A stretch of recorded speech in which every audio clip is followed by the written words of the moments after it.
Salut mec, comment tu vas? Ça va, ça va. Tu lis quoi de beau? Je lis un article sur François-Xavier Pertry sur le sujet des voitures électriques en piège. Ah ouais, je l'ai lu. Il est super intéressant. Tu trouves? On dirait un rageux qui parle. Il dit que les hybrides sont mieux que les électriques, mais pour moi il a tort car ça pollue encore plus puisqu'il y a un moteur et une batterie. Ouais, mais sur d'autres sujets, il a raison. C'est comme sur l'aberration que le gouvernement veut passer.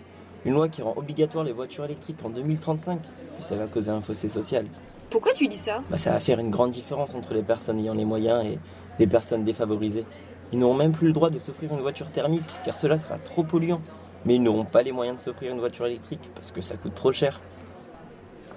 Oui, mais sur le long terme, ça revient moins cher qu'une thermique.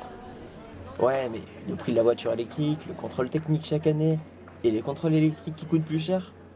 Oui, mais regarde en ce moment, c'est catastrophique la montée du gasoil.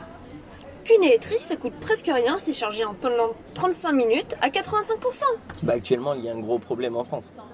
Il y a une hausse des prix de l'électricité, puis ça donne pas envie de dépenser une fortune dans une voiture. Oui, mais les électriques sont plus durables car les plaquettes de frein s'usent moins vite, car ils ont un freinage régénératif. Soit, mais le problème c'est que l'on entend partout que la voiture électrique fera partie de notre futur, et que cela nous sauvera. Mais c'est totalement faux. Mais non, ils ont raison. Elles Tenez ne vos rejettent verres. pas de CO2 en roulant. Donc pas de particules ni d'hydrocarbures. Les voitures électriques émettent autant de gaz à effet de serre que les voitures thermiques, car l'électricité utilisée est produite par les mêmes centrales qui utilisent les énergies fossiles, comme le charbon. En plus, leurs batteries polluent énormément car on ne sait pas encore les recycler, et en plus on les change environ tous les 4 ans. Oui, mais il y a plein d'avantages. Le silence. En plus, elle est idéale pour les jeunes puisqu'on n'a même pas besoin de petites vignettes pour rentrer en ville. Donc c'est super pratique pour les courts trajets. Mais imagine que tu dois rentrer chez tes parents, t'es à moins 1000 km. Il faut trouver une borne pour la recharger, et sur les aires d'autoroute, ils ont triplé leur prix. Oui, mais chaque jour on fait des progrès technologiques. Dans quelques années, il y aura peut-être une solution. Ça veut dire qu'on va attendre quelques années avant le progrès. Des enfants travaillent dans les mines de cobalt.